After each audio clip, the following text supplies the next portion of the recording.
Muy buenas noches tengan todos ustedes. Qué gusto, qué bendición poder estar una vez más juntos y en su presencia. El día de hoy vamos a llevar a cabo la clase que tradicionalmente llamamos la clase número 1. Ya la convertimos en la 3 o en la 4, porque quería yo abundar en el tema de la identidad antes de poder hablar por qué se rompe la identidad. Entonces, si me permiten, este día jueves 15 de junio del año 2023, vamos a comenzar orando. Padre, en el nombre de Jesús, Señor, te damos gracias por tu amor, por tu misericordia, por el favor que tenemos de conocerte, por la gracia y la misericordia de tu Espíritu, Señor. Esta noche te pedimos que abras nuestro entendimiento espiritual. Te pedimos, Señor, que sea tu presencia y tu palabra la que nos instruya. Que cada uno de nosotros podamos escuchar la voz de tu Espíritu y que esa voz, Señor, abra nuestro entendimiento, nuestra razón, para poder ver y entender las cosas como tú las ves y las entiendes. Y te doy gracias, Señor, porque todo esto solamente es posible en el nombre de Jesús. Amén, amén y amén. Esta noche vamos a tratar de establecer, ¿sí?, cómo todos los seres humanos, por causa del pecado en la faz de la tierra, tenemos situaciones que nos afectan desde nuestra niñez hasta nuestra vida adulta, y es importante entonces reconocer que esto genera en nosotros una necesidad de sanidad de las heridas del pasado, porque aunque nos hayamos convertido siendo muy niños, muchos de nosotros no tuvimos esa gracia, nos convertimos ya como adultos, pero todos en algún momento de nuestra vida recibimos entonces las huellas del pecado cultural, y eso finalmente ha dejado en nosotros ciertas lesiones, ciertas incapacidades a las que nos vamos a referir entonces el día de hoy. Entonces, nosotros tenemos opciones y en este lugar nosotros creemos firmemente en la capacidad que Dios nos ha dado de decidir. Llámele usted voluntad, llámele libre albedrío, llámele capacidad de decisión, pero la Biblia, y para esto vamos a ir a Deuteronomio capítulo 30, que es un capítulo que muchas veces lo hemos mencionado. Yo sé que Deuteronomio capítulo 30, decir que está después del capítulo 28 y 29 suena una tontería, pero si usted recuerda, en capítulo 28, del verso 1 al 14, Dios habla de las bendiciones. Y del verso 15 en adelante, para terminar todo el capítulo 28, luego todo el capítulo 29 y un buen pedazo del capítulo 30 nos va a hablar entonces de las maldiciones, para poder llegar entonces en el verso 11 a comenzar a hablar acerca de la capacidad de elección que tenemos los seres humanos, ¿sí? Y en el verso 19 y 20, perdón, de Deuteronomio, capítulo 28, versos 19 y 20, vamos a tener el versículo medular. Este es uno de los versículos más importantes en lo que es la antropología bíblica. Es importante que usted siempre lo tenga en cuenta, porque este versículo lo que hace es remarcar el hecho de que los seres humanos tenemos la capacidad de decidir. Y entonces nos va a decir: a los cielos y a la tierra llamo por testigos hoy contra ustedes o delante de ustedes, ¿sí?, que he puesto delante la vida y la muerte, que los he puesto delante de ustedes, la vida y la muerte, la bendición y la maldición. Y este verso tiene esta frase: escoge. Este versículo es fundamental para poder entonces sustentar que Dios le da al ser humano la autoridad delegada para decidir. ¿Sí? Ok, entonces no simplemente es que el hombre puede decidir. Eso es primario. Lo que realmente está de fondo en todo esto es que para que el hombre pueda decidir, Dios le otorga la autoridad para poder decidir. O dicho de otra manera, no serviría de nada que yo le diga a mi hija, a mi hijo, ¿sí? Decide qué quieres para tu cumpleaños, si al final de cuentas lo que decida, yo no lo voy a respetar. Él puede tomar decisiones, sí, pero si sus decisiones son insignificantes a la hora de la consecuencia, pues entonces no está decidiendo. Se necesita respaldar con la autoridad delegada la capacidad de poder decidir, para que entonces si él escoge la vida, tenga la vida. Y si escoge la muerte, tenga la muerte. Y eso implica entonces que ese acto donde Dios le otorga esa autoridad está limitando, y esto es importantísimo que ustedes lo vean y me voy a detener el tiempo suficiente para que lo discutamos si ustedes gustan. Cuando decimos que Dios es omnipotente, Dios va a limitar a sí mismo su capacidad de hacer a partir de este versículo. Porque Dios le está diciendo al ser humano, escoge. Y si tú lo haces en la manera en que te estoy diciendo, entonces lo que tú decidas, yo lo voy a establecer. Y dice, escoge pues la vida para que vivas tú y tu descendencia, amando al Señor tu Dios, atendiendo su voz y siguiéndole a Él, porque Él es vida para ti y prolongación de tus días, a fin de que habites sobre la tierra que juró Jehová a tus padres, Abraham, Isaac y Jacob, que les había dado. Ok, entonces, aquí hago mi primera pausa. ¿Cómo ven ustedes este versículo en cuanto a la trascendencia que estoy diciendo?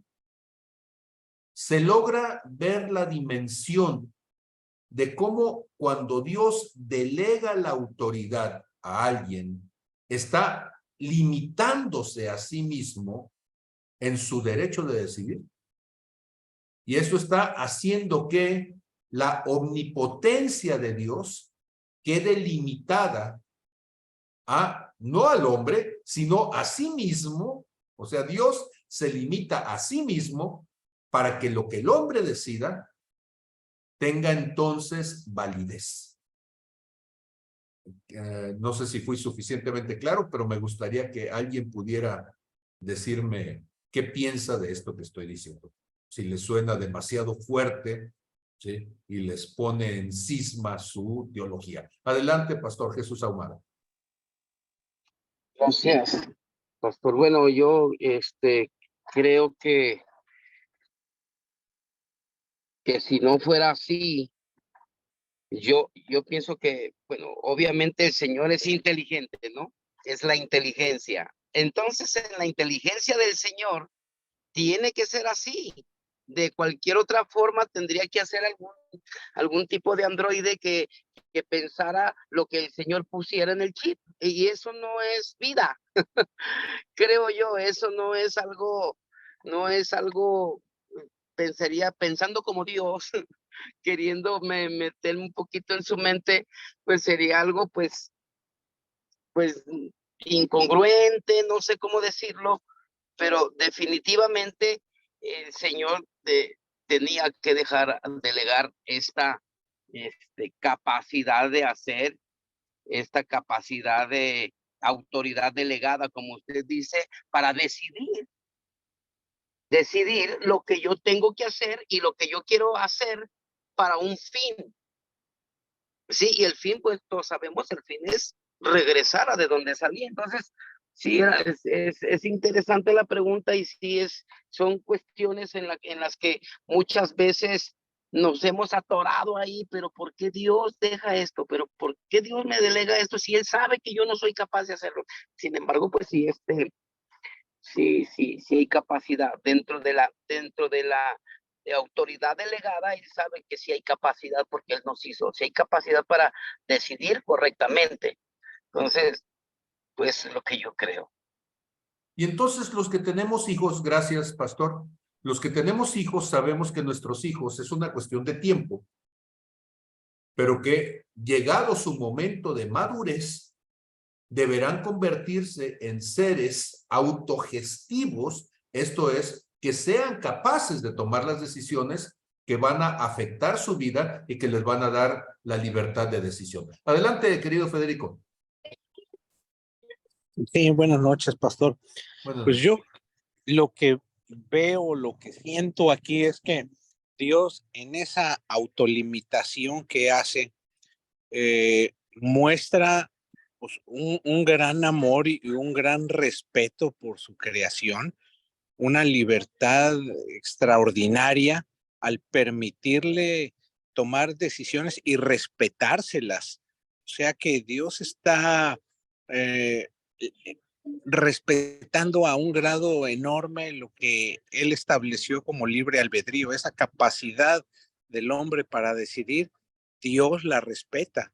Y creo que eso es tremendamente extraordinario, ¿no? Y muy de un amor excesivo de Dios por su creación.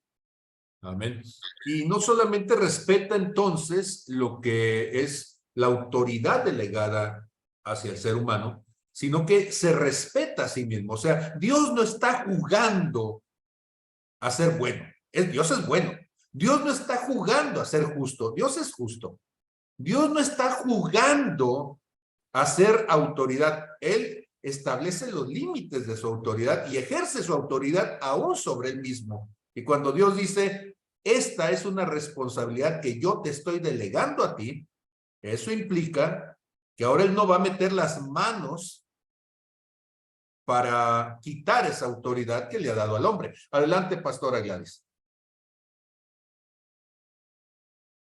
Además de la autoridad que nos está delegando, nos está aconsejando que escojamos la vida, ¿no? O sea, yo te sugiero que escojas la vida, ¿no? Y yo pienso que el vivir o morir es todos los días, a cada instante que debemos de tomar decisiones.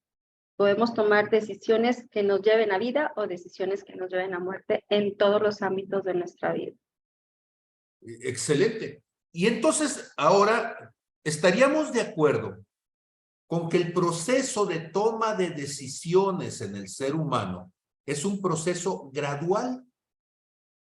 Estaríamos de acuerdo entonces con que el deseo de Dios es que cada uno de nosotros lleguemos a tener la madurez, la autonomía, la capacidad suficiente para que entonces podamos ejercer con sabiduría esa autoridad delegada.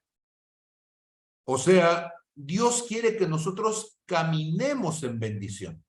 En Génesis capítulo 12, verso 3, aquí hay un versículo que es un versículo bastante debatible cuando nosotros lo revisamos, no solamente bíblicamente, sino cuando lo revisamos nosotros en el contexto de lo que significa estas palabras de en ti serán benditas todas las naciones de la tierra.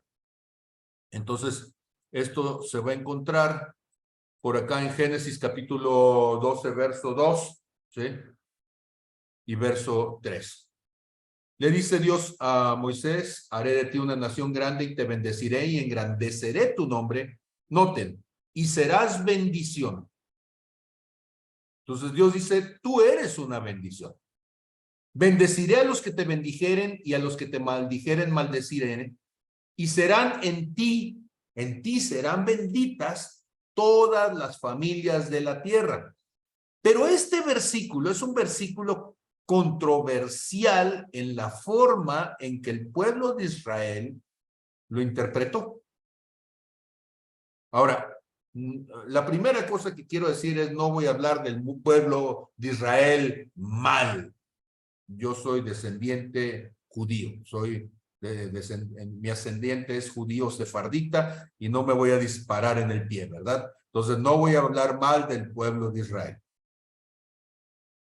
Pero sí tengo que decir con claridad, no del pueblo, sino de una cierta actitud que es muy clara en el pueblo de Israel históricamente, donde el pueblo de Israel entonces se sintió un pueblo privilegiado y se volvió entonces un pueblo sectario, juicioso, un pueblo que de una u otra manera estuvo considerando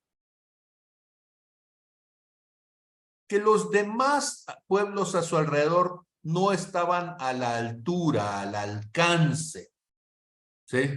Entonces, rápidamente, y ya sé que con esto se me van a ir las posibilidades otra vez de seguir con la famosa clase 2, digo 1 y 2, pero es importantísimo que ustedes entiendan esta parte, ¿sí? Es lo malo cuando invitas a un tipo que tiene un montón de ideas en la cabeza, así a que se ajuste una hojita. Ok, entonces, dice acá, Génesis 18, verso 17, Jehová dice, encubriré yo a Abraham lo que voy a hacer, habiendo de ser Abraham una nación grande y fuerte, y habiendo de ser benditas en él todas las naciones de la tierra. ¿Sí? Génesis 22, verso 18, ¿sí? Voy a decir un montón de versículos sobre lo mismo, ¿sí? En tu simiente serán benditas todas las naciones de la tierra por cuanto obedeciste mi voz. Génesis capítulo 26, verso 4.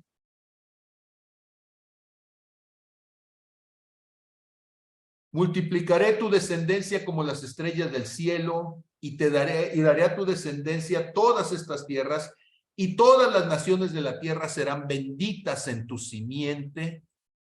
Verso 28, verso 14.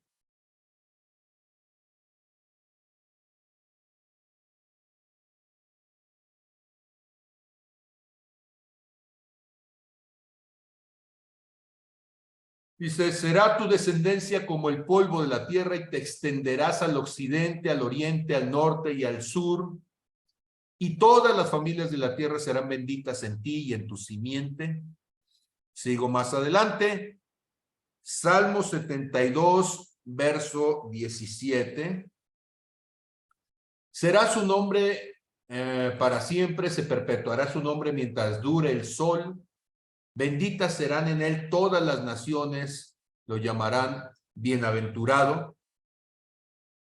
Isaías, capítulo 61, verso 9.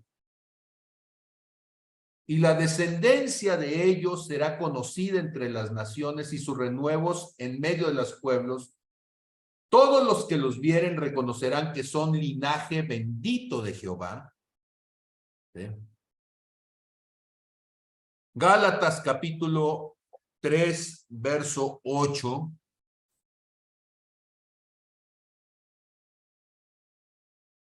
Y la escritura, previendo que Dios había de justificar por la fe a los gentiles, dio de antemano la buena nueva a Abraham diciendo, en ti serán benditas todas las naciones. Ahora, estos son algunos de los versículos, de los bastantes versículos que hay, donde Dios dice, yo los bendeciré a ustedes, serán benditos entre las naciones de la tierra. Pero hay un problema y el problema es que no tenemos claridad sobre lo que dice Isaías 49, 6, que va a ser un versículo importantísimo. Isaías 49, 6. Por favor, pónganlo, ¿sí? Remárquenlo en su Biblia.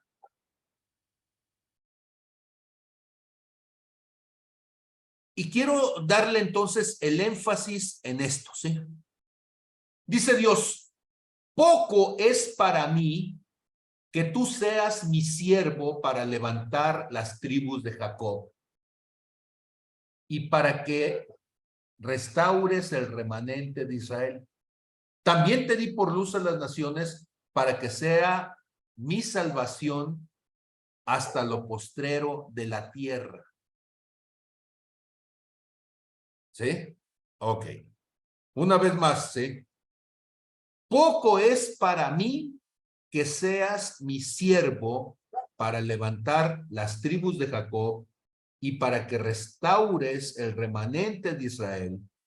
También te di por luz a las naciones para que seas mi salvación hasta lo postrero de la tierra. Este versículo nos va a dejar claro que el pueblo de Israel, cuando escuchó todas estas promesas de que en ti serán benditas todas las naciones de la tierra, el pueblo de Israel lo tomó para sí mismo y nunca lo tomó como que a través de él tenía que ser responsable de que la bendición llegara a otros. El pueblo de Israel se sintió bendecido para sí. Eso se llama egoísmo, avaricia. Y entonces, Dios le tiene que decir en Isaías capítulo 49, en el verso 6, poco es para mí. Lo que está diciendo es, mira, yo te puedo bendecir a ti. Yo te puedo dar, yo te puedo multiplicar. Esa es poca cosa, pero yo te había puesto a ti por luz a las naciones. El asunto es que yo quería bendecir todas las naciones de la tierra y a ti se te olvidó. Y tú empezaste a ver a las naciones como competencia. Tú empezaste a ver a las naciones como incapaces, como insuficientes, como despreciables. Para los fariseos, los gentiles eran peores que perros. Eran inmundos, miserables, indignos de recibir el trato de Dios. Y entonces, por eso le está diciendo, también te di por luz a las naciones para que seas mi salvación hasta lo postrero de la tierra. Los hebreos habían pensado, cuando decían en ti serán benditas todas las naciones, ellos estaban pensando en las 12 tribus de Israel. En lugar de estar pensando que a través de las 12 tribus de Israel, Dios iba a bendecir a toda la humanidad. Por eso, cuando estábamos hablando hace un momento acerca de los gentiles, de cómo Dios había hecho promesa para los gentiles. ¿Sí? Esto lo dice en Gálatas 3:8, el apóstol Pablo está releyéndoles entonces al pueblo de Israel esta escritura para que la puedan entender a la manera de Dios. Y les dice, y la escritura, previendo que Dios había de justificar por la fe a los gentiles, lo que les está diciendo es, oh judíos, a ustedes se les olvidó, y él era judío, está diciendo, se les olvidó que Dios había de justificar por la fe a los gentiles. Los gentiles entonces no son advenedizos.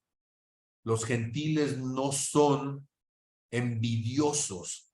Los gentiles no son rastreros que llegaron entonces a querer robar la bendición. No, no, no. Los gentiles desde el principio, Génesis capítulo 12, verso 2 y 3, Dios cuando le está diciendo a Abraham, en ti serán benditas todas las naciones de la tierra, está diciendo, yo te voy a usar como canal de bendición, no como cuenco de bendición. Lo vuelvo a decir. Dios le dice a Abraham, yo te voy a usar como canal de bendición, no como cuenco de bendición. ¿Cuál es la diferencia? ¿Alguien me puede decir?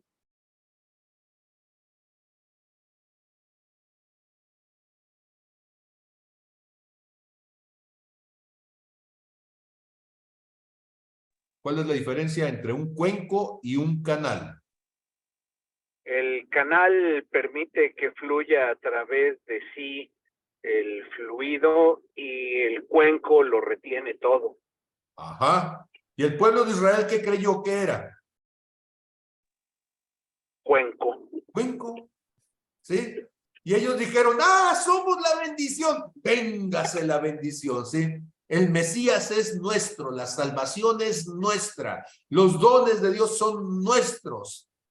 La oportunidad de acercarse a Dios es nuestra solamente, y se convirtieron en cuenco y pusieron una frontera espiritual para que fuera entonces imposible acercarse a Dios. Pero Dios había dicho que fueran canal de bendición. En ti serán benditas. Yo te voy a utilizar a ti para bendecir a otros, ¿sí?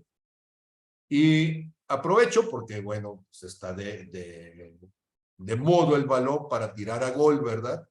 Y entonces aprovecho para decir que hay ministros que no son canal, hay ministros que son cuenco y que usan la posición de ser ministros, servidores de Dios, para enriquecerse ellos, pero no permiten que la bendición llegue a otros. Cuando hay un bautista del sur que me gusta escucharlo y me confronta mucho, Paul Washer. Hay cuestiones donde tenemos seguramente diferencias, pero hay aspectos que han sacudido mi vida escuchando a Paul Washer. Y dice Paul Washer hablando de la doctrina de la prosperidad. Dice que la doctrina de la prosperidad es muy paradójica, ¿sí? Porque el único que prospera es el pastor.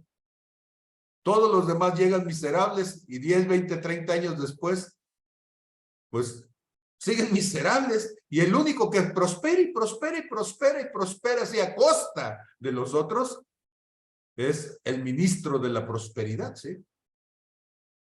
Y entonces estos ministros son cuencos, no son canal de bendición.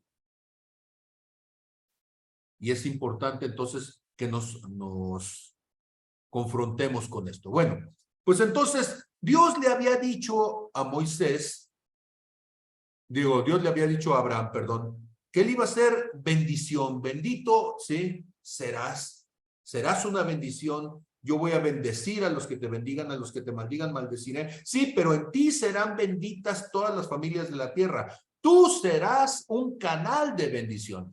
Y bendición significa el poder para prosperar, el poder para aumentar, ¿sí? El poder para multiplicar. Cuando nosotros pensamos en ese poder para multiplicar las riquezas, ¿sí? Y entonces, ¿qué son las riquezas?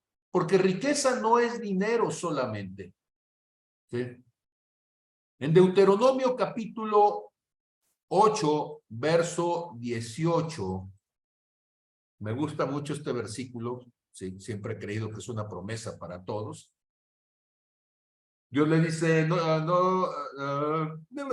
dice, tengo que agarrarlo desde antes, cuando dice que no se enorgullezca tu corazón y te olvides de Jehová tu Dios, que te sacó de la tierra de Egipto, que de casa de servidumbre, que te hizo caminar por un desierto grande y espantoso, lleno de serpientes ardientes y de escorpiones, y de sed donde no había agua, y te sacó agua de la roca del pedernal. No te olvides de que te sustentó con el maná en el desierto, comida que tus padres no habían conocido, afligiéndote y probándote para a la postre hacerte bien, dice, y digas entonces en tu corazón, mi poder y la fuerza de mi mano me han traído esta riqueza. Dice, sino acuérdate de Jehová tu Dios, porque Él te da el poder para hacer las riquezas, a fin de confirmar su pacto que juró a tus padres como en este día. Entonces, efectivamente, Dios es un Dios de prosperidad. Claro, dice que Él es el que nos da el poder para hacer las riquezas. Pero tercera de Juan 2 nos va a poner en equilibrio esta riqueza. Si dice tercera de Juan 2, amado, yo deseo que tú seas prosperado en todas las cosas. Entonces, la riqueza no solamente es dinero, son todas las cosas. Pero enfatiza, ¿sí?, dos aspectos. El primero, que tengas salud. Pero la última frase nos va a decir entonces cuál es el indicador, cuál es el termómetro de que tú estás haciendo las cosas bien. Porque va a decir, así como prospera tu alma. Entonces, ¿qué tan enriquecido serás a la manera de Dios? Es qué tanto ha prosperado tu alma. El así como debe de interpretarse como en la misma medida, en la misma dimensión, ¿sí?, proporcional a, bueno, de hecho dice directamente proporcional, si lo viéramos matemáticamente, ¿sí? Es una correlación positiva donde dice, del mismo modo, en el mismo nivel que tú prosperas tu alma, prosperarás en todas las cosas y tendrás salud. Pero si tú no prosperas en tu alma, entonces no funcionará. Y entonces cuando nosotros decimos estas cosas, ¿sí?, prosperar es manifestar el crecimiento de Dios, manifestar la vida de Dios, manifestar la presencia de Dios, manifestar entonces la obra de Dios en todos los sentidos. Fuimos llamados para hacer bendición. Esto es, fuimos llamados para bendecir, para prosperar, para manifestar la vida. Prosperar en el hebreo nos da la idea de un viaje agradable, ¿sí? Y la vida es un viaje. Desde que nacemos hasta que morimos es un viaje. Entonces, un viaje agradable con éxito, con satisfacción, con plenitud, con felicidad. Prosperidad que no trae felicidad no es de Dios, porque la bendición de Dios es la que enriquece y no añade tristeza. Y si lo que usted está haciendo, en lugar de hacerlo feliz, lo está atormentando, entonces eso no es una bendición. No me importa cuánto dinero usted esté ganando, ¿sí? Dinero que trae angustia, dinero que trae tristeza, a la larga no es una bendición, ¿sí? Y entonces, bendecir nos va a significar en este idioma bíblico que Dios nos capacita, nos da el poder, nos da el potencial, ¿sí?, para que una persona pueda ser bendecido y pueda bendecir, pueda tener y pueda dar, pueda multiplicarse en sí mismo y en otros, que pueda hacer el bien, que pueda ayudar a otros. Pero entonces tendríamos que pensar, ¿sí?, polarmente, que lo contrario de bendecir, si bendecir es decir bien, pues que maldecir es decir mal. Y cuando Dios decía entonces en Deuteronomio 30, verso 19, pongo delante de ti la bendición y la maldición, pongo delante de ti la capacidad de hacer el bien y de hacer el mal, de decir el bien y de decir el mal. Maldecir va a ser incapacitar. Si uno era capacitar, el otro es incapacitar. Si uno era otorgar, el otro es robar. Robar el poder, robar la capacidad para que tú te desarrolles. Ah, cómo me recuerda esto que Satanás vino a tres cosas, ¿verdad? Robar, matar y destruir.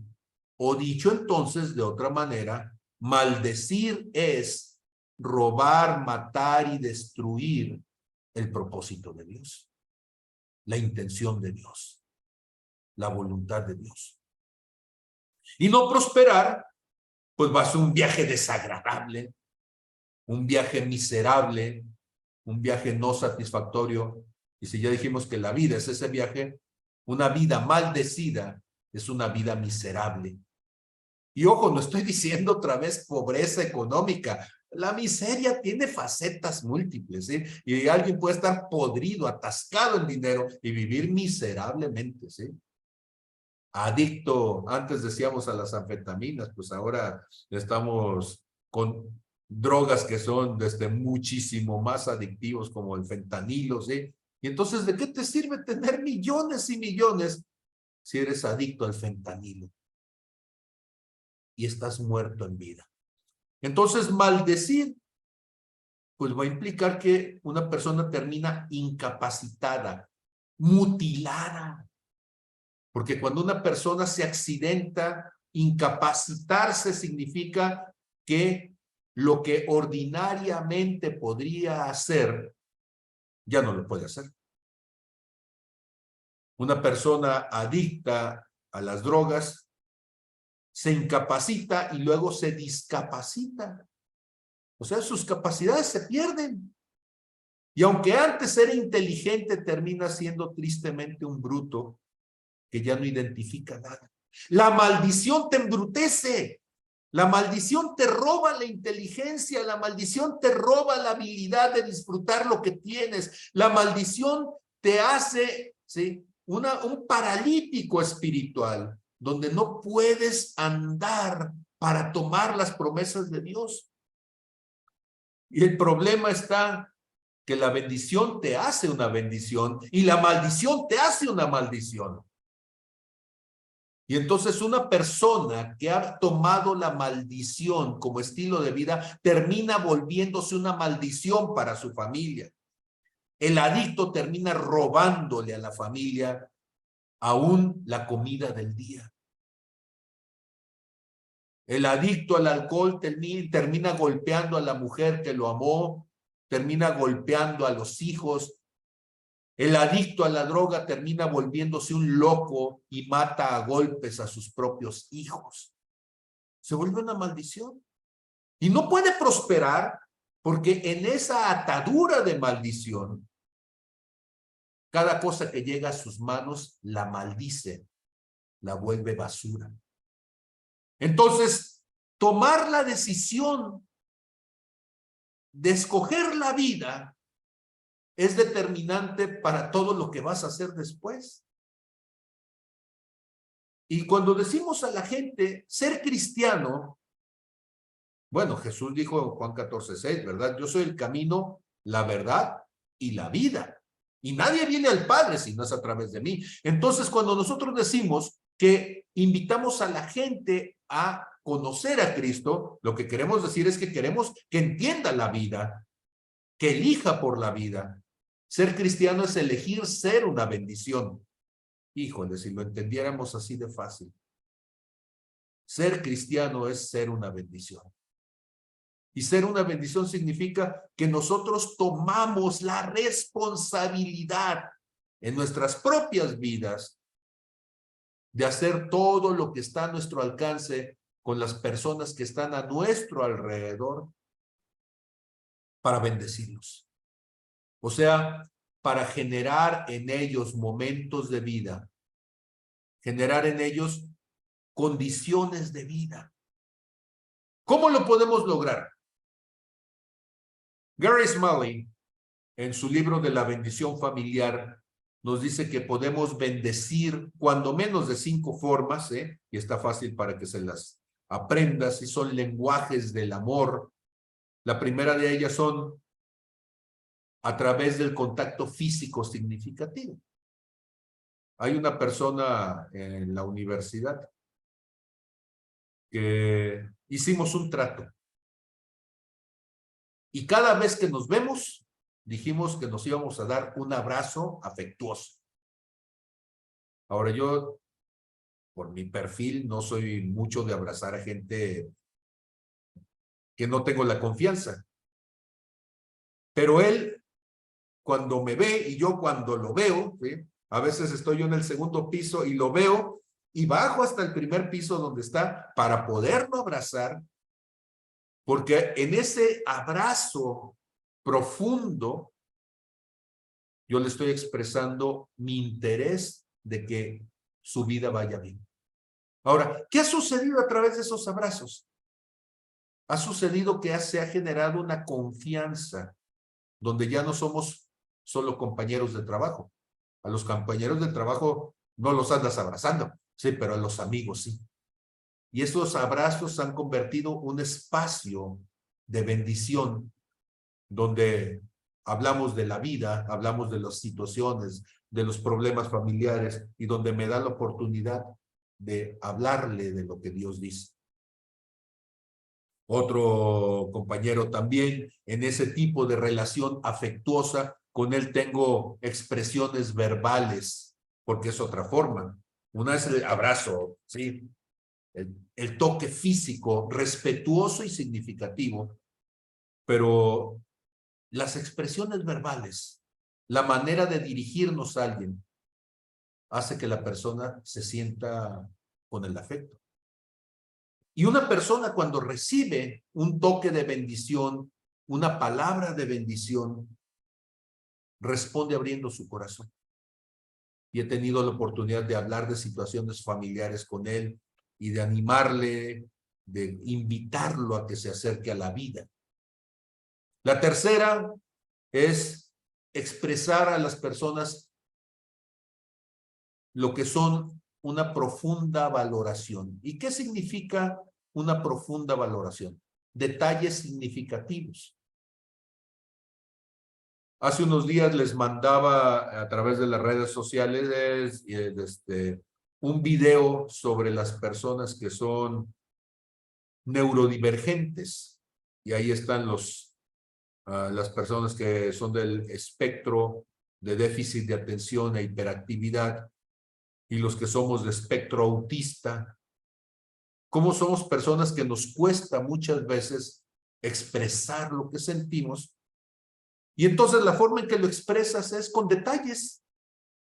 Y esos detalles son cosas a veces insignificantes, pero como tener el detalle de llevarle un panecillo a alguien o el detalle de comprar cosas que son necesarias, de estar siempre dispuesto a dar tu tiempo, de ayudar a alguien. Todas esas cosas la gente las toma como bendición.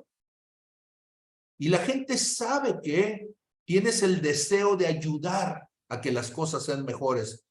No solamente porque lo dices, no solamente porque das el abrazo, sino porque inviertes tu tiempo, inviertes dinero, inviertes de tu visión, ¿sí? La cuarta cosa es la posibilidad de describir, de forjar un futuro especial. Querer que las cosas cambien, mejoren para bendición de otros. Es una bendición cuando decimos, si hacemos tal cosa, esto podría ser mejor. Y cuando la gente ve que estás tratando de llevar a cabo estas ideas. Jeremías 29:11, si ustedes lo han visto, nos habla precisamente de esto, cómo para Dios esa es una forma de mostrarnos que Él quiere bendecirnos.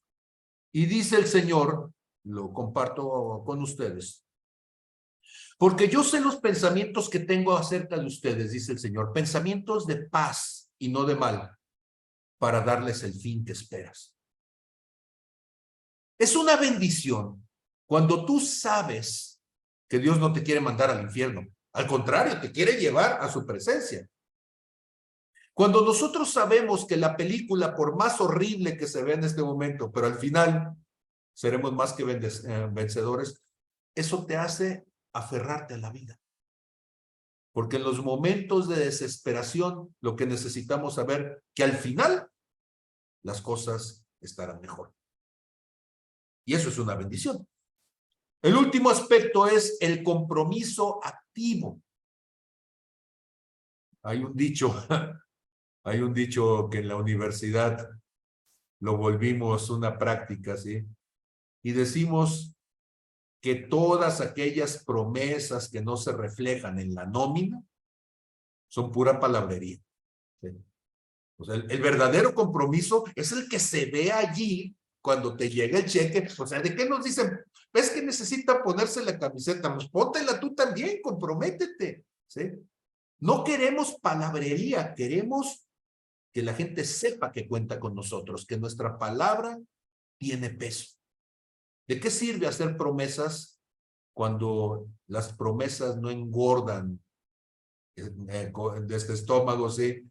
Ni las promesas quitan pesares, ¿verdad? Necesitamos que las promesas se conviertan en acciones cumplidas. Entonces, esas 5 cosas que en este libro de la bendición familiar nos muestran la importancia de que nosotros tengamos una vida activa de bendición.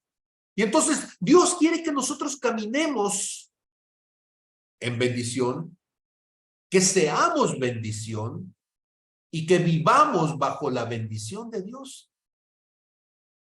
El cristianismo se vuelve falso cuando nosotros no somos capaces de poner en obra la bendición. No tiene nada más valor que la bendición hecha vida. ¿Me explico? La fe obra por el amor. Y entonces el amor manifestado como lenguaje de bendición ayuda a que sea nuestra mejor forma de predicar el evangelio. En Oseas 4:6, Dios dice, mi pueblo es destruido por falta de conocimiento. ¿Sí? Por cuanto tú has rechazado el conocimiento, yo también te rechazaré a ti para que seas mi sacerdote. Pero ¿conocimiento de qué? O sea, el pueblo fue destruido porque no sabía cuánto es la raíz cuadrada de 2. Y bueno, siempre se me ocurren ejemplos matemáticos, perdónenme, pero una persona puede pasar toda su vida felizmente sin saber cuánto es la raíz de 2, porque ese tipo de conocimientos no es relevante para la eternidad. El verdadero conocimiento es el conocimiento de la intimidad con Dios. La palabra conocimiento es la misma que vemos aquí, por cuanto te faltó el conocimiento, esta que ven ustedes aquí, Oseas capítulo 4. Ahora, en lugar de estar en Oseas capítulo 4, vámonos a Génesis capítulo 4. ¿Sí? Y noten ustedes esta palabrita que está aquí. Conoció Adán a su mujer, la cual concibió y dio a luz a Caín. Entonces, conocer no es una palabra social. Conocer es una palabra de intimidad. Y entonces cuando nosotros decimos conocer a Dios, no es, hola Dios, ¿cómo estás? ¿Sí? Como conocemos al vecino que en realidad no lo conocemos. Si somos honestos, ese nivel de conocimiento al que nos estamos refiriendo es algo tan íntimo que a pocas personas en la vida lograrás conocerlos en esa dimensión. En el caso de Dios no estamos hablando de un conocimiento sexual, por supuesto, y lo tengo que decir así, porque cuando Adán conoció a su mujer, es un conocimiento profundo sexual. Pero cuando estamos hablando de Dios, es un conocimiento íntimo, de corazón a corazón. Para hacer una bendición, tú necesitas conocer a Dios en esa dimensión.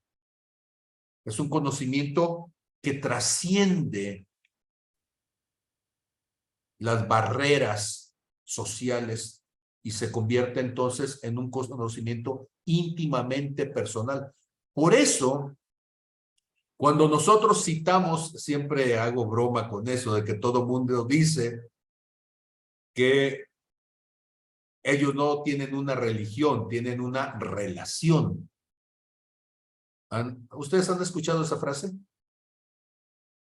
¿Y han leído al que dijo esa frase? ¿no? Ok, déjenme nada más por ponérselos y para que tengan la oportunidad, ¿sí?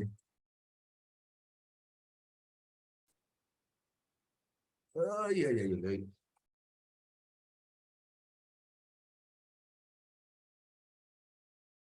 Ok, se los pongo aquí nada más, ¿sí?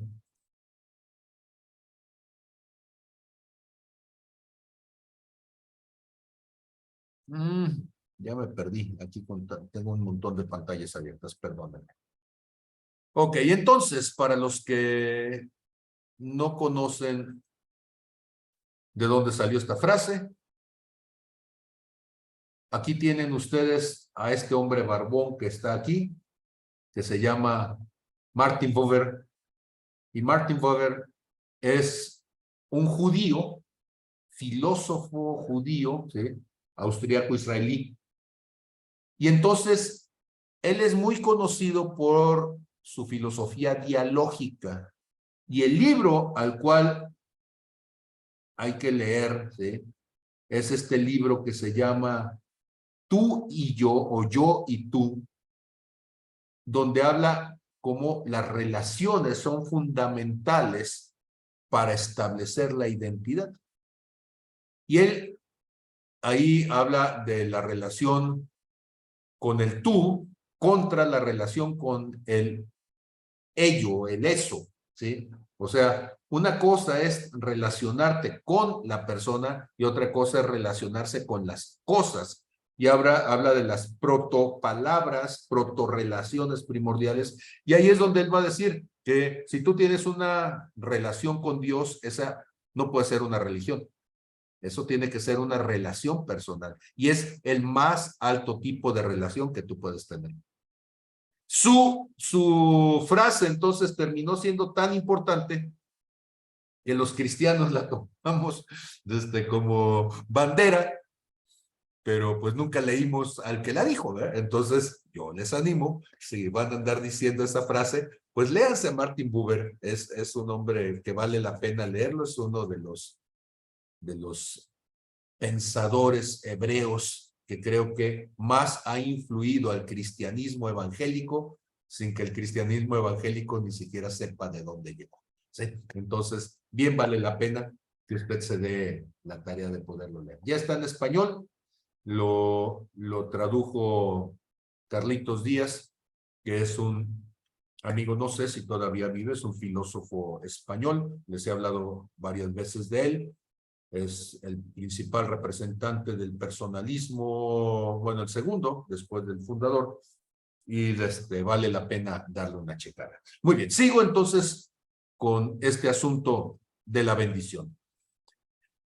Cuando nosotros entonces estamos hablando de bendición, en esa relación, hay tres preguntas que son tres preguntas existenciales, y cuando nosotros decimos preguntas existenciales, son porque determinan quiénes somos desde el punto de vista de nuestra propia existencia.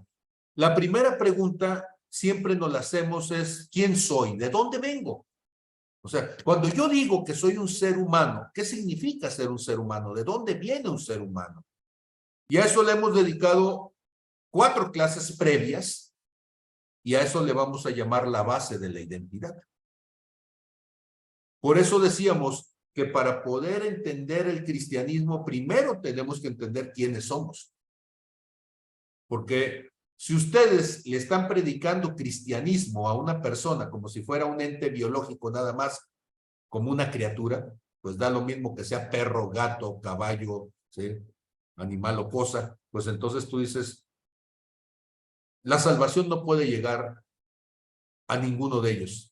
La salvación solamente puede llegar a un ser humano porque por los únicos que Cristo murió fueron por seres humanos. Pero tenemos que entender que esa identidad de ser humano implica que fuimos hechos previamente para hacer su imagen y su semejanza. Entonces nuestra identidad está marcada por Génesis 1, 26 y 27, del cual hemos hablado ya bastante. La segunda cosa es, ¿a dónde voy? Noten ustedes que estoy hablando entonces del pasado, de dónde vengo, y esa es la base de mi identidad. La segunda cosa es a dónde voy, y cuando estoy diciendo a dónde voy, me estoy refiriendo en la eternidad. Entonces, soy un ser que fui hecho en el corazón de Dios, y que todo lo que yo puedo entender del hombre, de la antropología bíblica del hombre, tendría que ponerlo desde el propósito identitario de Dios. ¿A dónde voy? Desde lo eterno, es a dónde Dios ha preparado una morada para mí. Y entonces, como consecuencia, si yo ligo esta primera idea pasado, segunda idea futuro desde lo eterno, y tiendo un puente entre ellas, ahora tendría que pensar, ¿y qué estoy haciendo aquí? Y entonces eso me da la oportunidad para preguntarles, muy bien, ¿a dónde vamos? ¿Qué dicen ustedes? ¿Estaremos trepados en una nube con un arpa, jalándole al arpa para que entonces nos la pasemos entre una nube y otra? ¿O cuál es ese destino eterno? ¿A dónde vamos? ¿Qué se supone que vamos a hacer? ¿Sí? Porque el cristianismo cambia completamente cuando entiendes de dónde eres, pero todavía más cuando entiendes a dónde vas. ¿Qué me dicen ustedes?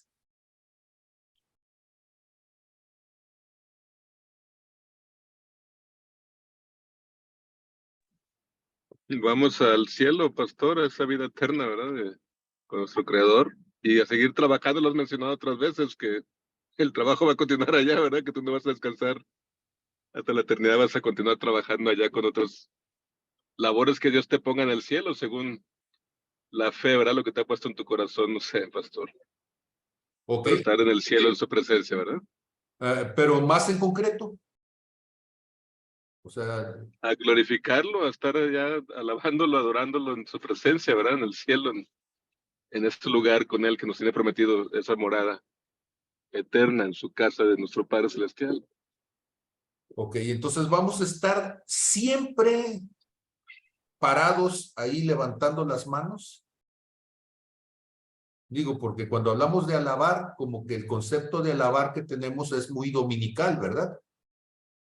Y en la alabanza alguien toca instrumentos, un grupito, y pues los demás, pues nos toca la cantada, ¿verdad? Entonces, entre la cantada, la aplaudida, y la danza, y el grito de júbilo, y el yupi yupi, jajaja, o sea, y esa es nuestra eternidad.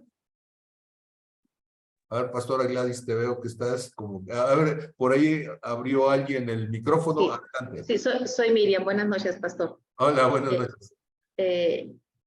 Lo que hasta ahorita en lo que yo voy es que vamos a una eternidad con Cristo y Él dice que vamos a un lugar que Él nos preparó y yo creo que ese lugar ya está listo y la Biblia nos deja ver que hay un lugar preparado con calles de oro y más allá del oro y lo que pueda ser en ese momento que estemos en su presencia, pues yo creo hasta ahorita en lo que voy es que estoy esperando qué es lo que sigue. Lo que me conforta es saber que Él preparó un lugar y que voy con Él. Y Él me da una seguridad desde ahorita y me siento segura para ese momento.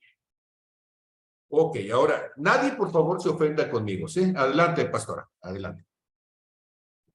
Bueno, yo, por supuesto que ese es el fin y el propósito de todos, ¿no? Pero sería muy egoísta de mi parte el pensar que solamente yo voy a ser beneficiada con llegar al cielo y verle, ¿no? Ay, ya te vi, ya estoy aquí, ya estoy en tu gloria, qué bonito, ¿no? Y es como que el arpa tocando y todo muy armonioso, ¿no? Yo pienso que después de eso hay muchísimas cosas más. O sea, sí, yo puedo ver el milenio, por ejemplo, puedo ver muchas cosas que vienen después de eso. O sea, por supuesto que mi objetivo es estar donde Él está, o sea, claro que es eso.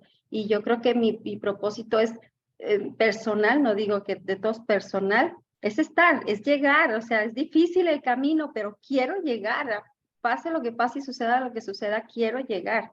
Y lo que está por venir creo que es muchísimo más grande y de muchísimo más trabajo de lo que hemos hecho terrenalmente. Ok, entonces les voy a dejar una tarea y esta tarea va a ser bien importante, ¿sí? Porque necesitamos que nuestra fe dé un pasito más allá de la percepción infantil. Entonces, no se me ofendan, ¿sí? Pero es como si yo les preguntara a un niño de jardín de niños, ¿sí? ¿Qué va a pasar después de que salgas de la escuela? Y pues me va a decir, bueno, después de que salga del jardín de niños me voy a ir a la primaria. Sí, después de la primaria, ¿qué va a pasar contigo?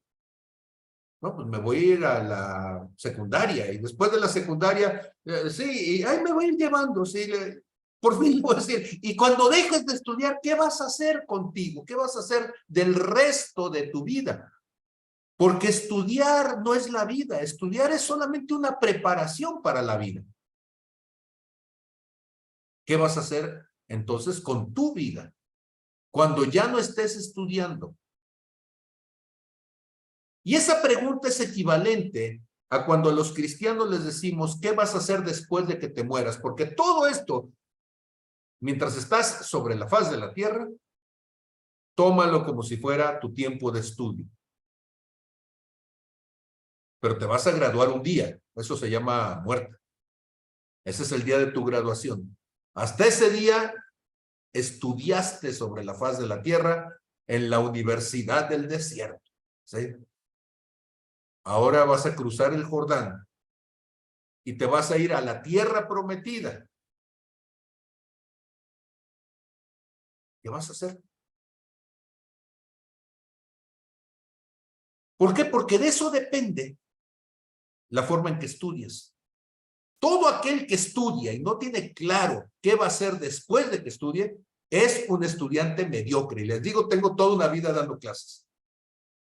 Pero el que tiene claro qué va a hacer después, ese aprovecha cada instante para aprender todas las habilidades, todas las capacidades, todos los conocimientos que va a necesitar cuando ya esté en la vida real. Y entonces el que está estudiando medicina, si ya sabe que va a ser médico, pero además no solamente está pensando que va a ser médico, ya está pensando que va a tomar una cierta especialidad y que esa cierta especialidad implica que va a estar probablemente en un tipo de situaciones de adversidad. Y entonces, aunque el maestro no le deja la tarea, él ya está investigando porque él sabe que, por ejemplo, si él quisiera ser un traumatólogo, pues él ya sabe que le va a tocar atender gente que va a estar siempre en niveles de estrés, de conflicto, porque va a tener un hueso roto, porque va a tener distintas situaciones que están poniendo en riesgo su vida, y si va a ser entonces un internista, ¿sí? Un urgenciólogo, más todavía, ¿sí? Y entonces él ya no se va con la bola mediocre, ¿no? Él ya está pensando en lo que va a necesitar y es excelente. ¿Me estoy explicando? Y entonces el problema es que si nosotros no sabemos a dónde vamos y nuestra visión solamente es que va a ser un lugar bonito, no entendemos el nivel de exigencia que implica el tiempo que tenemos. ¿Han escuchado ustedes la frase que Jesús es Señor de señores y Rey de reyes? Ok, ¿qué implica eso? Para que Jesús pueda ser Señor de señores, yo necesito tomar el señorío. Y eso está en Génesis 1:26, porque Dios dijo, hagamos al hombre a nuestra imagen y semejanza. ¿Y qué dice? Señoríe. Entonces yo tengo que convertirme en un señor espiritual para que Él sea Señor sobre este Señor y va a ser Señor de señores. Cuando dice que Jesús va a ser rey de reyes, entonces yo tengo que desarrollar el carácter de un rey en el espíritu. O sea, alguien con la autoridad espiritual, alguien con la madurez espiritual, alguien con el dominio espiritual para poder ejercer la labor que Adán no supo llevar. Te veo inquieto, Fernando. Viene. Lo que pasa que, sin querer entrar en controversia, creo que después de la identidad nos fuimos muy rápido al cielo y estamos aquí todavía.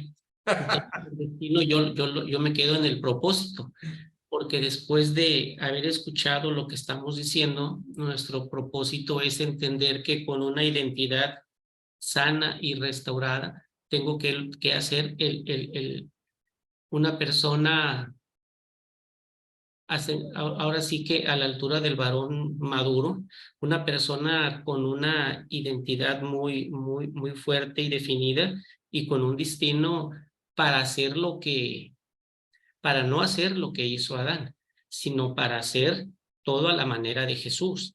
Es para practicar y llevar a cabo un cristianismo verdadero, para ser una nueva persona y tener un comportamiento y un propósito en este momento que me llegue a lo que decía hace rato Gustavo. Por así que tengo que ganármela para llegar allá. Primero restauré mi identidad como hijo de Dios, soy hijo de Dios, soy capaz, soy una persona diferente, honesta, me he quitado la más mugre, el sarro y todo esto, criatura nueva soy, pero tengo que todos los días tener que sostenerlo, soportar las tentaciones, pasar las pruebas y tener la vida del cristiano verdadero, ¿sí? No de simular un estilo de vida y tener una doble vida.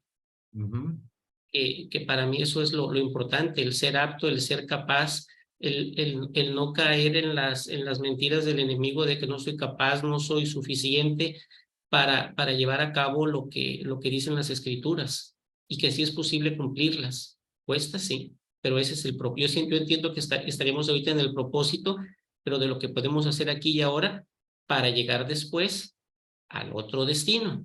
Pero yo siento que es una pared intermedia. Pastora Gladys. Eso, viene, suelte. Tomando en cuenta, pastor, el pasaje de que el Señor nos da el hermoso regalo del libre albedrío, que escojamos en decidir qué vida vamos a escoger, si la vida o la muerte. Yo decido vivir el cielo desde aquí. No estoy esperanzada a morirme y vivirlo allá. O sea, yo decido si esta vida va a ser un pedazo de cielo o si va a ser un pedazo de infierno. Amén. Quiero ponerles unas diapositivas, ¿eh? Algo que ahorita usted me está ayudando es que me viene esta palabra. El Señor dice que al que llama capacita. Entonces, creo esto y por eso teníamos que estar tomando esta clase. Entonces, creo que nos estamos preparando y podremos tener esas respuestas a razón de tomar estas clases que yo jamás había tomado. Entonces, pues, si nos llama, nos va a capacitar. Y aquí estamos. Lo importante creo que es esto. Amén. Ahí van las diapositivas. ¿Listos? Ok, entonces. Imagínense ustedes, esto suena así como paisaje de Heidi, ¿verdad? Desde abuelito, dime tú. Ok. En los montes, ¿sí? En los Alpes, pues de repente quisieras poder subir a la cumbre, pero no todo mundo tiene la capacidad de subir al cerro más alto, ¿sí? No todo mundo es alpinista. Y entonces hace años a alguien se le ocurrió, pues que podía hacer un teleférico. Y ahí entonces en este tipo de lugares teleféricos y un teleférico, la primera cosa que se necesita es poner claro de dónde voy a partir y hacia dónde voy a llegar, ¿sí? Entonces, voy a partir de la parte más baja y la parte más baja es donde normalmente pues me encuentro, ¿sí? esta parte baja donde estoy es donde es fácil llegar, de donde vengo, y en la otra parte es la parte alta, la cumbre, la distancia, es a donde voy. Y entonces, en medio de ese, de donde vengo y hacia donde voy, hay un espacio intermedio de lo que deberíamos de estar haciendo. Ok, ¿cómo lo represento? Si yo pusiera entonces esto en los tiempos que vivimos, diría que por un lado tengo el pasado, por otro lado tengo el futuro, que es la idea de lo que vendrá, y por eso le llamo lo ideal, y en medio del pasado y del futuro tengo el presente, que es la realidad que estoy viviendo. ¿Vamos bien? ¿Nadie se me pierde? Entonces, aquí, por cortesía de Fisher-Price, voy a tener mi punto de partida. Y ese punto de partida entonces va a ser la base del teleférico. En la parte del pasado, yo necesito anclarme hacia atrás y decir, ¿quién soy? ¿De dónde vengo? Y esa parte va a ser fundamental porque de ahí voy a armar, de ahí voy a tensar el cable que lo voy a lanzar al lado contrario, ¿sí? A la cumbre, y ese se llama lo eterno. Vengo del pasado en lo eterno y voy al futuro en lo eterno. Y entonces voy a tensar un par de cables por allí que van a estarse moviendo así como la escalera del cielo, ¿sí? Donde los ángeles bajaban y subían. Y ese cable que está entonces constantemente llevándome al pasado eterno y al futuro eterno, de ahí voy a colgar mi canastita. Y ahí tengo la canastita, y esa canastita fue mi encuentro personal con Cristo, y esa canastita, ahí voy a tener un grupito de gente en la misma canastita que son la iglesia, mis hermanos en Cristo, con los que yo voy compartiendo este viaje. Y entonces, pues lo que va a suceder con la canastita es que la canastita se empieza a mover y se empieza a mover, ¿sí? Y voy entonces en mi viaje que es la vida. Pero ojo, si yo pierdo la dimensión de dónde vengo y a dónde voy, pues me la paso por ahí papaloteando, haciendo quién sabe qué diantres que no tiene nada que ver con mi eternidad, y estoy muy preocupado nada más. No sé si ustedes son de ranchos, sí, pero en los ranchos hacían remedios. Y uno de los remedios era meter hormigas en unos frascos de alcohol para hacer remedios. No sé si te tocó, Fernando, sí, pero y había que meter las hormigas, pero nada más la colita de la hormiga, la pancita de la hormiga, que era donde estaba la mielecilla, y entonces a alguien que no estaba haciendo nada importante, que no sabía hacer nada más, le daban una sillita, lo ponían junto a un hormiguero y lo ponían a descular hormigas y echarlas en el frasquito. Y todo el día se la pasaba y parecía... Y ahí tenía horas y horas agarrando una hormiga, cortándole la colita y echándole. Y ibas tú después de un rato y apenas llevaba un frasquitito, ¿sí? Porque había que estar ahí con la hormiguita, ¿sí? Y hay gente que se la pasa haciendo remedios espirituales, desculando hormigas, ¿sí? Y se te va la vida en eso. Y entonces necesitamos entender que el pasado, ese de donde venimos, es mi identidad. Y yo ya sé que es mi identidad, ya le dedicamos mucho tiempo, como dice Fernando, sí, pero la identidad es la infancia espiritual. Y la infancia espiritual, si yo no la ligo con la madurez espiritual del futuro, donde yo tengo que alcanzar el señorío a la estatura del varón perfecto, donde yo tengo que alcanzar la realeza de Cristo a la estatura del varón perfecto, tengo que alcanzar el carácter para ser capaz de llevar la autoridad delegada de parte de Dios.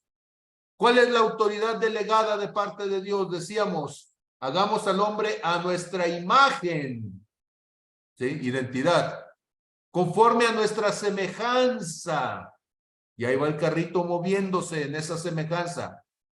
Y dice la tercera parte del versículo, y señoreé. ¿En dónde vamos a señorear? Probablemente aquí en la tierra, ¿no? Pues podremos tener cierta autoridad delegada, podemos ser ministros, podemos ser pastores, podemos ser empresarios. Sí, pero la autoridad delegada de a de veras, donde truenen los dedos, ¿sí? Y las tinieblas huyan en su plenitud, en el milenio, donde vamos a restaurar la tierra, donde vamos a estar al servicio de Jesús en esa parte, que es temporal también, nada más van a ser 1000 años, pero luego viene el juicio del trono blanco y estamos por toda la eternidad. Y entonces la pregunta es, ¿qué vas a hacer allí? ¿Vas a ser achichincle? ¿O vas a ser líder? ¿Vas a ser alguien con la estatura del varón perfecto? O sea, tomarás estos 20, 30, 50 años que es el jardín de niños, 100 años mientras estamos aquí en este cuerpo de carne, y luego nos vamos al milenio donde vamos a desarrollar las capacidades y vamos a estar ahora sí recién salidos, ¿sí? Para hacer nuestras prácticas profesionales y servicio social, nuestra estadía, no sé, ¿sí? Y en esos 1000 años, ¿qué vamos a hacer? Yo me voy a poner, ¿sí? Como loco a crecer en todo lo que tenga que crecer. Y voy a decir, Señor, todo lo que no entendí estando en ese cuerpo de carne que no me daba oportunidad porque el espíritu estaba dispuesto y la carne era débil, ahora sí, Señor. A preguntar, a hacer, esforzarme, a quitar todo límite y todo impedimento. ¿Por qué? Porque sé que tengo nada más 1000 años y yo ya estoy pensando que no me van a alcanzar, pero nada más esos 1000 años, porque al final de los 1000 años, Satanás será soltado y engañará aún a los escogidos. Y tengo 1000 años para desarrollar el discernimiento, la capacidad, la autoridad, el carácter, para decir, aunque me lo suelten enfrente, yo tengo tan claro quién es mi Cristo. ¿Por qué? Porque tengo todavía una eternidad para reinar juntamente con Él. Para decirle, sí, Señor, tú dime en qué parte del universo quieres que yo vaya con la autoridad delegada tuya a hacer la obra que tú quieres que yo lleve a cabo. ¿Me estoy explicando? Entonces, claro que le voy a adorar. Sí, pero Génesis 1, verso 26, y por eso se lo tienen que aprender de memoria, no dice, hagamos al hombre a nuestra imagen y semejanza y pásese la eternidad tocando el arpa. No dice eso. Y pásese la eternidad trepado en una nube, no dice eso. Pásese la eternidad levantando las manos, no dice eso. Dice, pásese la eternidad señoreando. Sea Señor.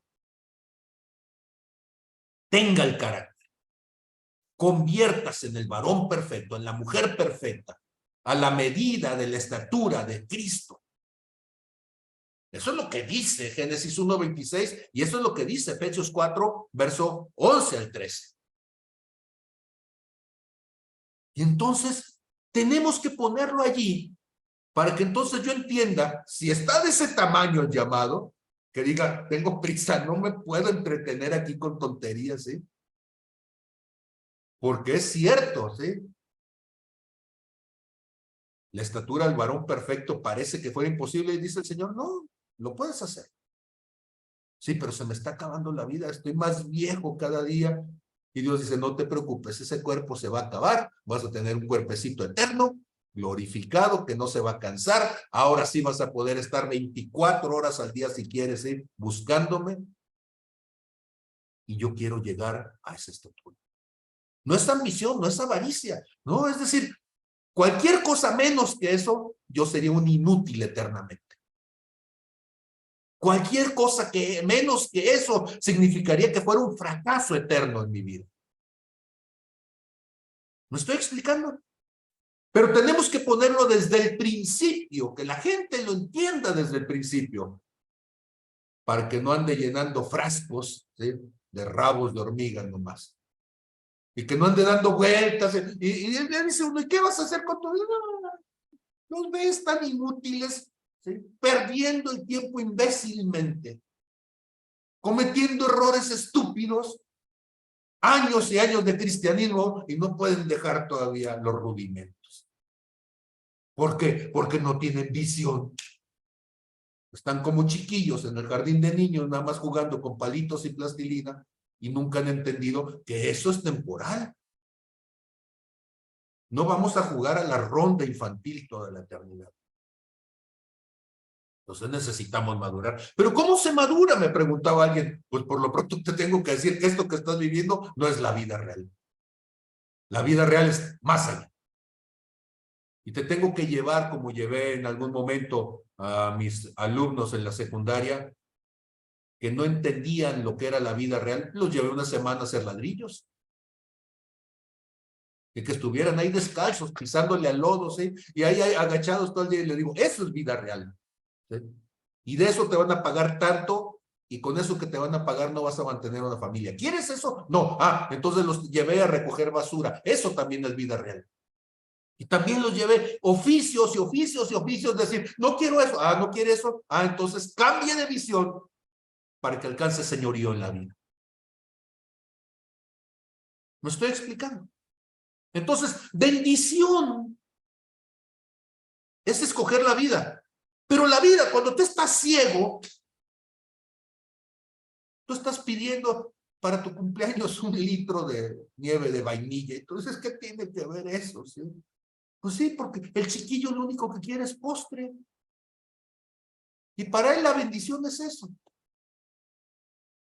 Y no tiene consistencia, no tiene perspectiva, no tiene nada más. ¿Sí? No sé si me salió demasiado la pasión. Y bueno, pues esto va a quedar grabado así, sin improperios. Pero los escucho. ¿Qué dicen? Nos quedan ya 2, 3 minutos antes de terminar la clase. ¿Se entiende qué es escoger la vida? Y la vida no es lo que me hace sentir bien ahorita, no. La vida es la eternidad.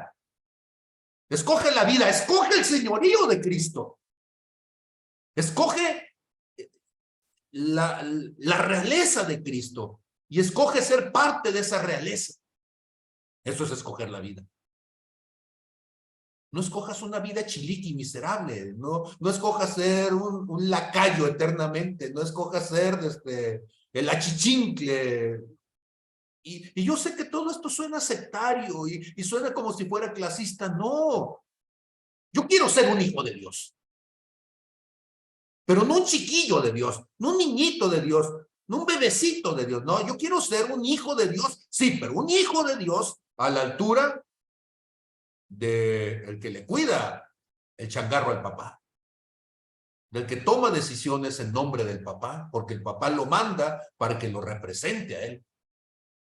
Ahora, yo no soy el dueño del universo, sí, pero yo quiero ser el gerente de los negocios de mi padre. Quiero ser el CEO, ¿sí? Entonces, el ejecutivo de más alto nivel, yo, sí, señor, prepárame porque yo quiero estar allí.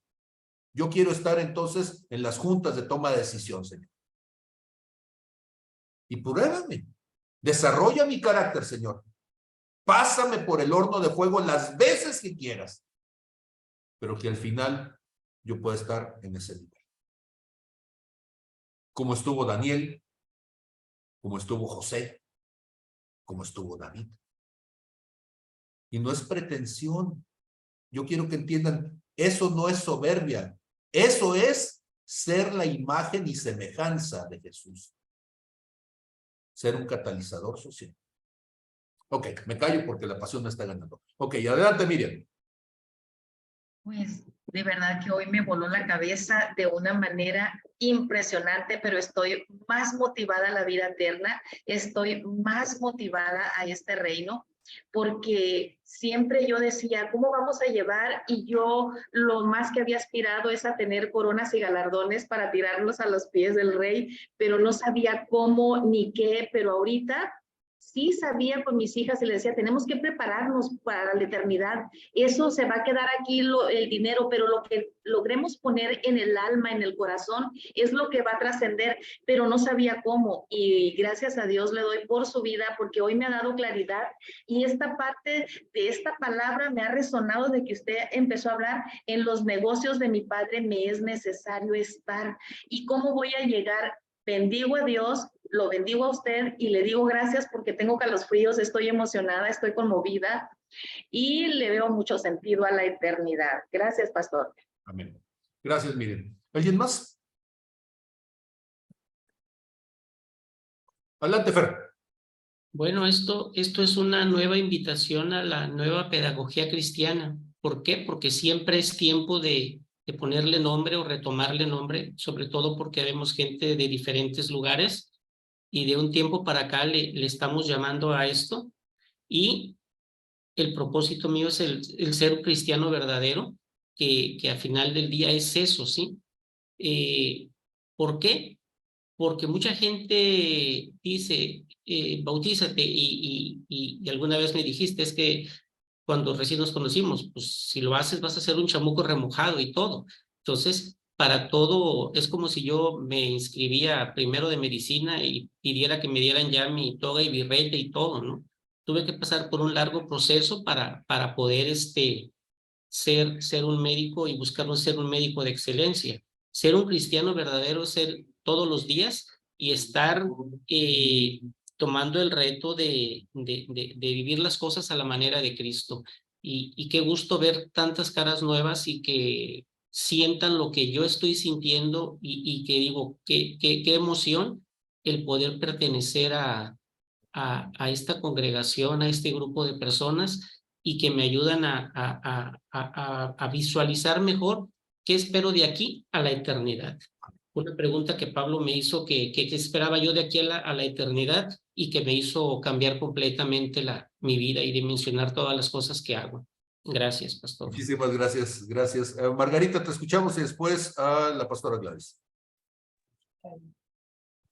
Buenas noches a todos. Sin duda, esto vino a botar los sesos en muchos, en mí. Y creo que el cielo puedo estarlo viviendo desde aquí cada vez que me parezca más a Dios, cada vez que ese carácter divino se ha formado en mí. Esto es grandioso, asusta, pero me ha encantado escuchar esto, pastor. Realmente le agradezco todas sus enseñanzas que han venido realmente a despertarme.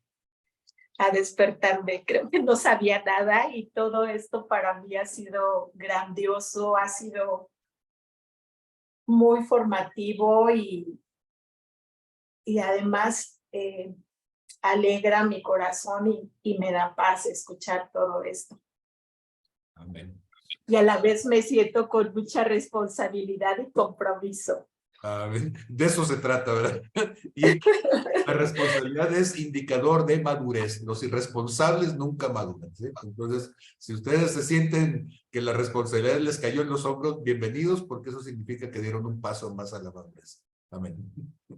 Bendiciones. Gracias. Desde adelante, pastora Gladys. Para mí es un aliciente enorme saber que no voy a estar sin hacer nada.